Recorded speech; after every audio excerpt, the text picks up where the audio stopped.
Hei! Pazīt mani nemaz nav tik viegli. Neticēsi, bet es jau vairāk nekā 100 gadus palīdzu Latvijas valstī. Nu labi, es esmu tikai zīmēts tēls. Reāli to dara vairāk nekā 160 čaklu darbinieku. To sauc superkontrolē! Jā, protams, kā gan bez tevis. Es ceru, šī enerģiskā bulta man palīdzēs izstāstīt valsts kontroles stāstu.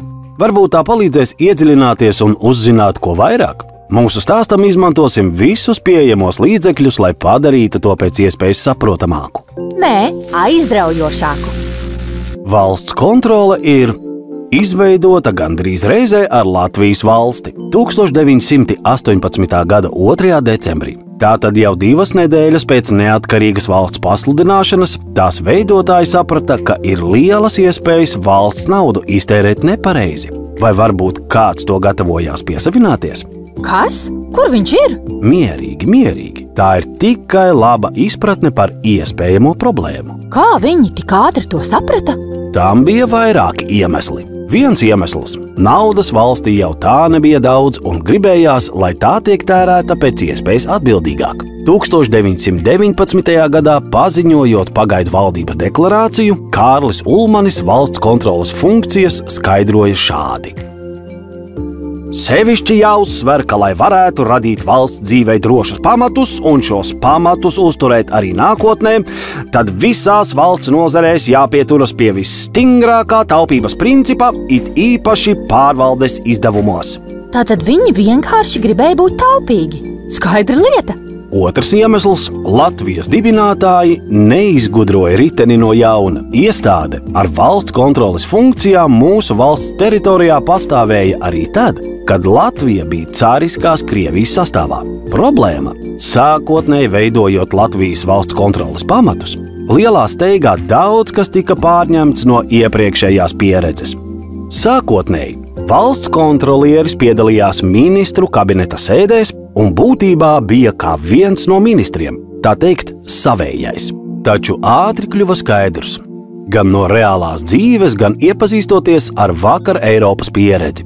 Valsts kontrolei jābūt pilnīgi neatkarīgai institūcijai. Valsts kontroles neatkarības princips tika nostiprināts Satversmē un uz tās balstītajā likumā par valsts kontroli, kas stājās spēkā 1923. gada 16. augustā. Pirms 100 gadiem! Jā, likumā tika nostiprināti ne tikai Satversmē iekļautie pamatprincipi, bet arī noteikti valsts kontroles galvenie uzdevumi. Kādi tie ir? Pirmkārt, veikt valsts mantas stāvokļa un apgrozījuma revīziju. Vienlaikus kontrolējot, vai rīcība ar valsts līdzekļiem ir likumīga, lietderīga un pareiza. Otrkārt, sniegt ikgadējus pārskatus Saeimai par iepriekšējā gada valsts budžeta faktisko izpildi. Sniegt viedokli par valsts pārvaldes rīcību ar valsts līdzekļiem. Lūk, to es saprotu. Saimnieka valoda. Jā, laba saimnieka.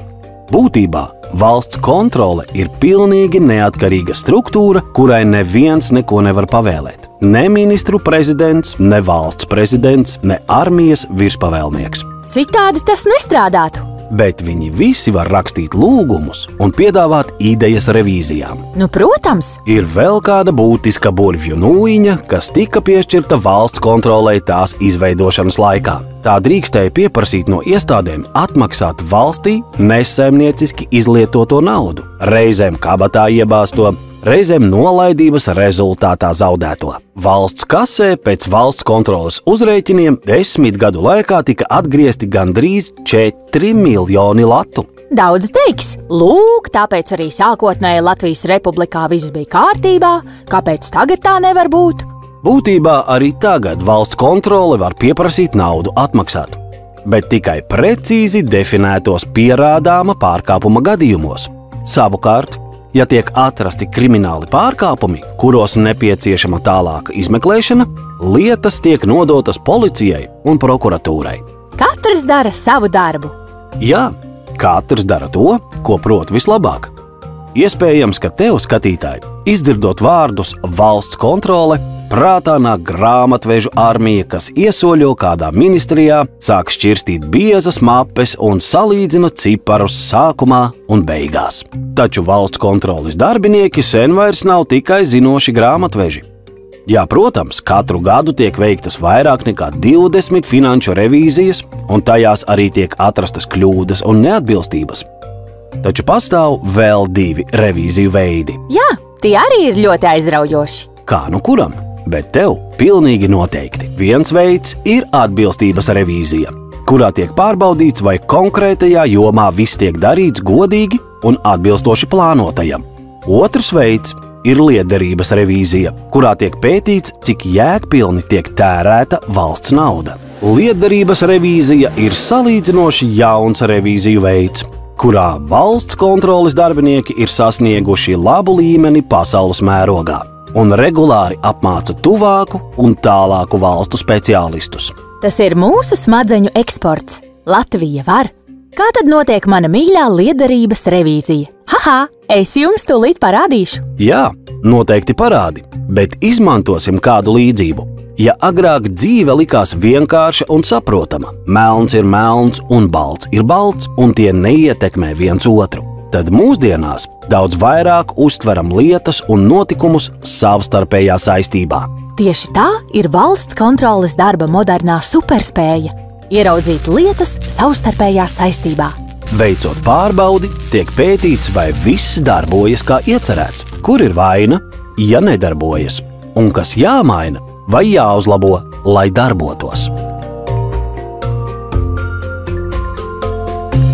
Valsts kontroles, revīzijas un ieteikumi, kas top revīziju rezultātā, visai bieži nokļūst mediju uzmanības centrā. Taču ieteikumu tālākā ieviešana un labums, kādu tas nes valstī un katram no mums, vairs nav tik viegli saskatāms. Tāpēc bieži vien liekas, ka valsts kontrole kaut ko iesaka un neviens neklausās. Taču patiesība ir tāda, ka kontroles ieteikumu realizēšana ir garš process. Bet labs nāk ar gaidīšanu. Taisnība. Šoreiz mums ir iespēja izmantot tavu superskatienu, lai redzētu revīziju atklājumus, ieteikumus un arī rezultātus. Visu kopā. Iedomājies, tu katru dienu brauc uz darbu pāri apšaubāmas kvalitātes tiltam, kas šķiet var sabrukt jebkurā brīdī. Tagad, pateicoties valsts kontroles ieteikumiem, pašvaldībām regulāri būs jāveic tiltu tehniskā apskate. Tieši tāpat kā tu to veic savai mašīnai. Un pašvaldībām būs arī tilti regulāri jāremontē. Tu dzīvo privatizētā dzīvoklī, taču mājai ir sākušās problēmas. Jumtā sāk parādīties caurumi, kāpņu telpā no griestiem pil ūdens. Pēc valsts kontroles ieteikuma tika izveidots aizdevumu veids, kas pieejams šādu māju iedzīvotājiem, lai kopā aizņemtos naudu remontam. Ja esi saskāries ar policijas izmeklēšanām vai tiesas darbiem, tad zini, ka tie var ilgt gadiem. Pēc valsts kontroles ierosinātās prokuratūras reformas izmeklēšanu skaits uz katru prokuroru tagad būs izlīdzināts, pātrinot izmeklēšanas procesus. Jaunsardze pēc revīzijas pārtapa par jauniešu iespējamo pirmo soli ceļā uz zemesardzi vai profesionāla karavīra karjeru. Pateicoties vienotiem jaunsargu apmācības principiem, vienotām prasībām pret instruktoriem un drošību un daudz ko citu. Ugunsdzēsēju darbā arī ir parādījušies uzlabojumi pēc valsts kontroles revīzijām. Tagad ugunsdzēsēju depo būs jauni, ekonomiski tipveida projekti, kas ļaus veidot vienmērīgu depo izvietojumu visā Latvijā. Arī sadarbība ar brīvprātīgajiem ugunsdzēsējiem tagad būs mērķtiecīgāka. Brīvprātīgie tiks izmantoti visur, kur profesionālu ugunsdzēsēju iesaistīšanās ir pārāk dārga, taču ugunsdzēsēju klātbūtne absolūti nepieciešama. Runājot par taupību, arī te valsts kontrole ir daudz paveikusi, atrodot veidus, kā naudu tērēt gudrāk un mazāk. Ko darīsim ar ietaupītajiem miljoniem? Latvijā nav liekas naudas. To gaida daudziem svarīgiem darbiem. Savulaik pārbaudot, vai viss ir kārtībā ar valsts atbalstu mazajiem elektrības ražotājiem, revidenti konstatēja būtiskas nepilnības. kas novedušas pie nepamatota vai pat nelikumīga valsts atbalsta vairāk nekā 5 miljonu eiro apjomā. Pašlaik ir izdevies atgūt gandrīz 3 miljonus. Tu veic iemaksas 2. pensiju līmenī, kur tavus ieguldījumus var aprūpēt privātas bankas. Taču bankām ir netikums. Tās čakli iekasē lielu maksu par tavu ieguldījumu pieskatīšanu. Opā! Kas to būtu domājis? Pēc revīzijas valsts kontrole ieteica šai maksai uzlikt griestus. Kopš 2018. gada ietaupījums vairāk nekā 90 miljoni eiro.